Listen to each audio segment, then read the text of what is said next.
Could one of America's most beloved country icons be secretly battling the most terrifying disease of all, cancer? Rumors have been swirling, and fans are growing increasingly concerned about Dolly Parton's fragile health. At 79, the woman who brought light, laughter, and unforgettable music to millions is facing whispers of serious medical struggles, the kind that could change everything. Her radiant smile hides a pain few have seen, and her story is far more heartbreaking than anyone ever imagined. Dolly Parton, the queen of country music and a living legend, has spent over 6 decades dazzling the world with her voice, charm, and generosity. But behind the sequins and songs lies a lifetime of private battles, from devastating health scares to emotional heartbreak. Now, as she nears 80, troubling reports about her health have left fans fearing the worst. What really happened to Dolly Parton? And is the star's iconic glow fading behind closed doors? Dolly Parton, a legacy of strength and heartbreak. Dolly Parton is more than just the queen of country music. She is a living example of strength, kindness, and the unending search for truth. Dolly's voice has reached heights that are hard to imagine. She is known for emotional ballads like "I Will Always Love You," which is still one of the most moving goodbyes in music history. But behind this iconic voice is a woman who has been through heartbreaks that the rest of the world has only seen. From being poor to making music, Dolly Parton has turned her anguish into songs for more than 60 years, and her music has healed millions. But she didn't simply rise up from poverty. She rose up from the ashes of a life that many people couldn't even conceive. She is 79 years old now, and yet meets life's storms with quiet strength, refusing to let her spirit wane. Her narrative might be the most compelling chapter so far, yet it might also be the worst thing that has ever happened to her. A life of struggle in the Smoky Mountains as a child. Some people come into the world with scars that are so deep that even the purity of childhood can't cure them. Dolly Rebecca Parton was one of those people. She was born on January 19, 1946, in Sevier County, Tennessee. Her first home was a one-room cabin in the Great Smoky Mountains where there was no power, running water, or promise of a better life. They were so destitute that they compensated the doctor who delivered her with a bag of cornmeal. The mountains were so quiet that they lit up the cottage. Dolly's mother worked on a bed under a quilt that had been worn thin by the rigorous winters. The boards of their house shook in the cold gusts outside. Hope was the only thing that kept them warm inside. Winters were tough, and Dolly remembers waking up at night to the acute pain of the cold that came through the crevices in the walls. From sewing clothes by hand to making music, Dolly grew up poor, but it made her very strong. Her mother made her a coat out of leftover fabric scraps when she was in school. It was a sign of affection in a world that often ignored her. The other kids made fun of her for wearing what they thought were rags, but Dolly walked with her head held high, defying them in her heart. That event would subsequently lead to her famous song, "Coat of Many Colors." Dolly started writing songs when she was 7 years old. She used music to deal with hunger and sadness. She would later say, "I didn't write to be famous, I wrote to stay alive." From being a struggling artist to being a star, Dolly's journey wasn't about being famous overnight. People were already coming to hear her sing by the time she was 10. She started going on trips with her Uncle Bill Owens when she was just 15. They played at little clubs and on the radio. The trip was hard a lot of the time. They had to sleep in their cars, carry lunches in their suitcases, and barely had enough money to get by. Dolly took a Greyhound bus to Nashville after graduating from high school in 1964. She only had $20 in her pocket and a strong desire to achieve. But the city wasn't nice. Her initial recording deal with Monument Records in 1965 was nothing like the major break she had dreamed of. She didn't feel like she belonged in mainstream music, but the label pushed her that way. Even though she had a great voice, her singles didn't do well, and she had a hard time finding her position in the business.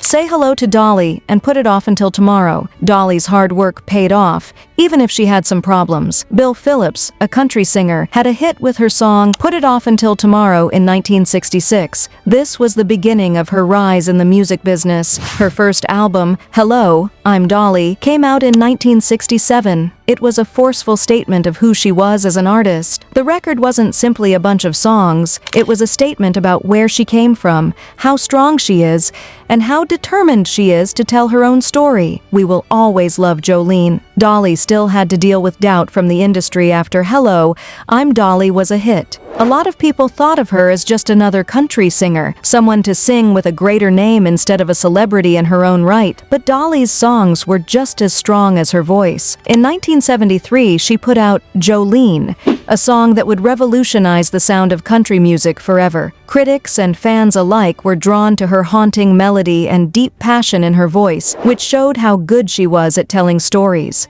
Then came I Will Always Love You in 1974. It was a goodbye so real and emotional that it became one of the most powerful songs ever penned. Dolly penned the song as a way to say farewell to her mentor, Porter Wagoner, but it turned out to be a turning point in her career. The Legacy, a journey of change and strength. Dolly Parton's tale is still going on at the age of 79. She has been through so much, from being a tiny kid in the Smoky Mountains to being a global star. She has suffered rejection and overcome challenges. Her music has not only made millions of people happy, but it has also helped many who needed hope and healing. Dolly Parton didn't only come from a poor family, she came up from the ashes of loss, pain, and trouble. And by doing this, she offered the world a voice that will inspire others for centuries to come. Remembering the woman who gave us her heart. Leave a like below if Dolly Parton's song has ever made you feel better. We should commemorate her journey, which was one of overcoming obstacles. Dolly Parton is more than simply a country music star. She is a force of nature, a living example of how love, resilience, and music can change lives. Strength, resilience,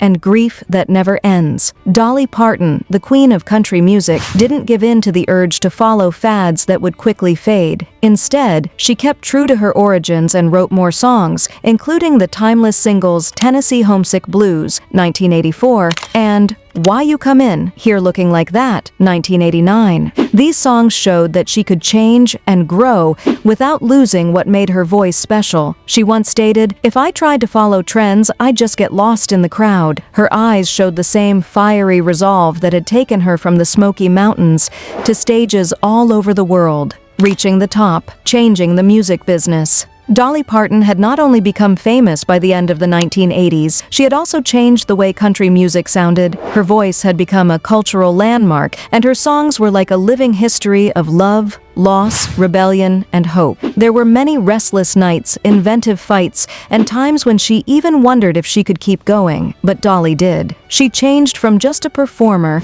to a real legend via every challenge she faced. The sound of loss, behind the spotlight. Even when she was at the height of her stardom, with the lights on the stage and admirers cheering her name, Dolly would often think back to the little cottage in Locust Ridge, Tennessee, where she grew up. She still thought about her baby brother Larry, who barely survived for 4 days. His absence was always there in the family home, even if no one talked about it. You carried your grief silently, deep inside, and Dolly learned to deal with it. The heart of Dolly's artistry, turning pain into music. Dolly Parton has always thought that grief can be turned into something strong, even when it hurts.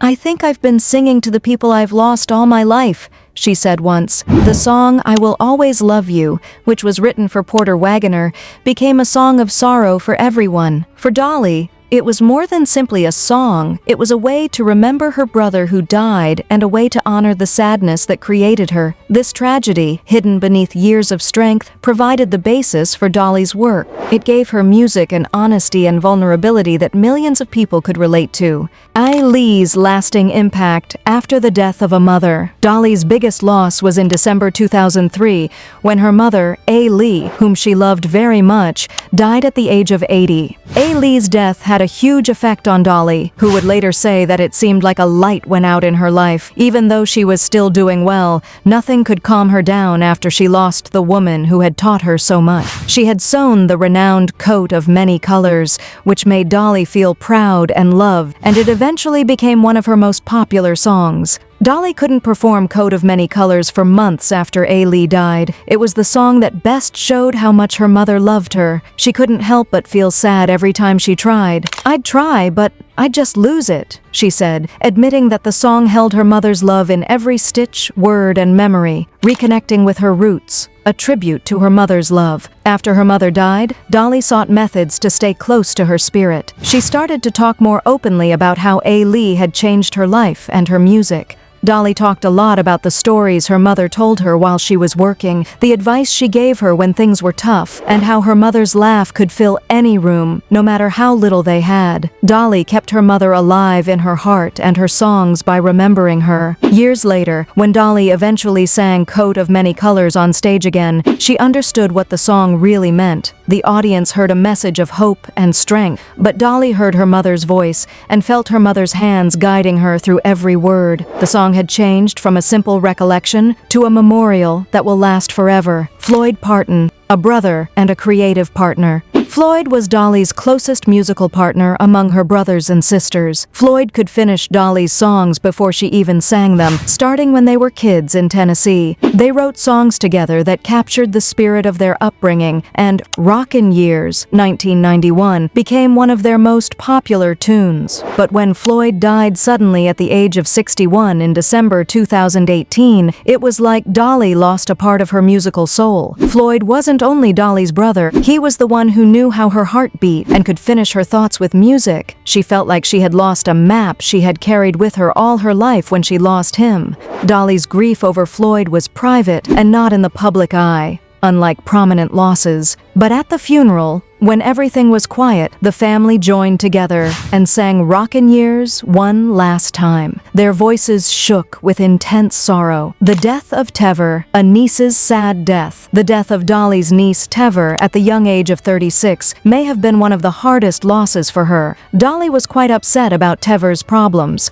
which were generally kept private. Dolly had done everything she could to help Tever, even paying for rehab herself. But even though she tried, the tide didn't change, and Tever's sad death left a hole that fame and wealth couldn't cover. Dolly has never lost anything like this before. It was quiet, private, and very unpleasant. Afterward, Dolly's friends and family noticed a small change in her. She kept working, but something was amiss. A part of her foundation had quietly vanished. Dolly's dreams for Tever, the hope that things would get better, were now buried alongside her niece. A song left, unfinished. Grief beyond melody. Some songs are too deep and too real for Dolly Parton to sing. Her dream of being a mother, losing Tever, and not having Floyd made a melody that couldn't be reconciled and a verse that would never be sung. Dolly's music still speaks to millions of people, nevertheless. She has never stopped giving. She has turned every loss into a song that everyone can hear, whether she was sad or happy. Dolly Parton's legacy is not only in her singing, but also in how she turned her sadness into hope, her losses into lessons,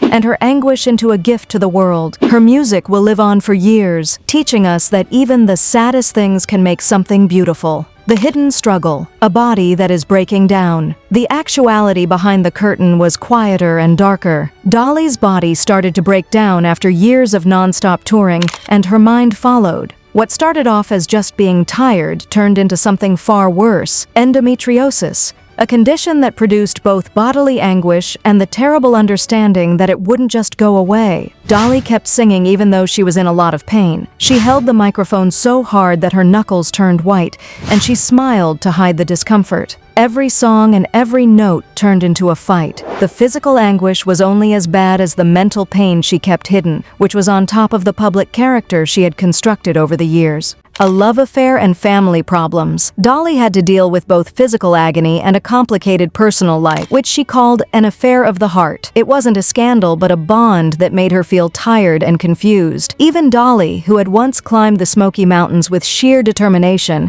started to feel the weight of it all because of family problems and the pressure of celebrity. Fame, along with personal and health problems, started to get to him. The dream of motherhood lost, mourning a life not lived. Dolly had to deal with a fact that was much worse than anything a critic could say after a health problem and surgery in 1982. She had dreamed of being a mother for years, but that dream was now gone forever. Dolly kept smiling for the cameras, but inside she was sad about the future she would never have. The bedtime stories, the little shoes by the door, and the voice that would have called her mama. It wasn't just melancholy, it was a numbness, a feeling of emptiness that spread. This terrible loss made her life spin out of control. She stopped writing, canceled gigs, and slept in bed for days. Dolly had always been able to run away from the dark, but now she was stuck in it. The moment of crisis, a life almost lost. One afternoon, when the silence in her house became too much to bear, was the worst time. Dolly, who was very sad and had a lot of problems,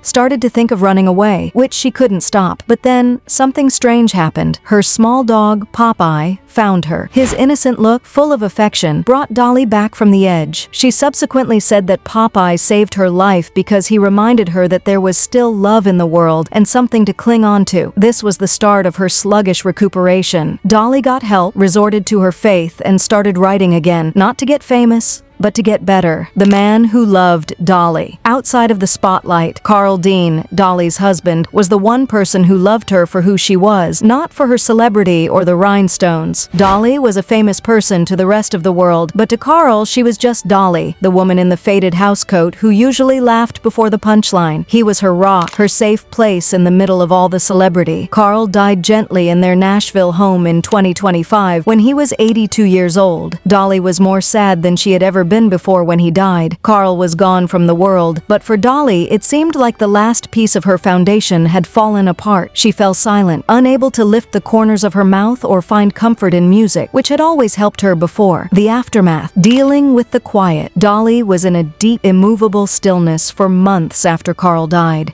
She would set out 2 plates for breakfast, but then she would recall that there was only one to fill. The house used to be full of Carl's laughing, but suddenly it felt empty. Dolly, who had brought so much happiness to the world, couldn't even lift her mouth corners. Music, which had always been her safe place, let her down. Even the biggest triumph couldn't fill the void left by Carl's absence. But even though she had lost so much, Dolly kept living, taking his memories with her in every song, every performance, and every peaceful time they spent together in the house they had lived for almost 60 years. Dolly's last song, A Love Letter to Life. Dolly's journey has been a love letter to life. It is a love letter to the mountains that raised her, the family that helped her, and the man who loved her more than anything else. Her narrative is not just about celebrity, it is also about profound, unwavering love that will last long after the last curtain falls. Her legacy will continue on in every song sung, every book a youngster reads, and every act of compassion that comes from her life. Dolly Parton is more than just a country music star. She is a symbol of love, strength, and kindness. What part of Dolly's story speaks to you? If Dolly's tale has moved you, please like, subscribe, and leave a comment with your thoughts, recollections, or favorite song. We can keep Dolly Parton's spirit alive for a long time to come. The ovation she gets isn't what makes her life worth living. It's the love and kindness that will last long after the music stops.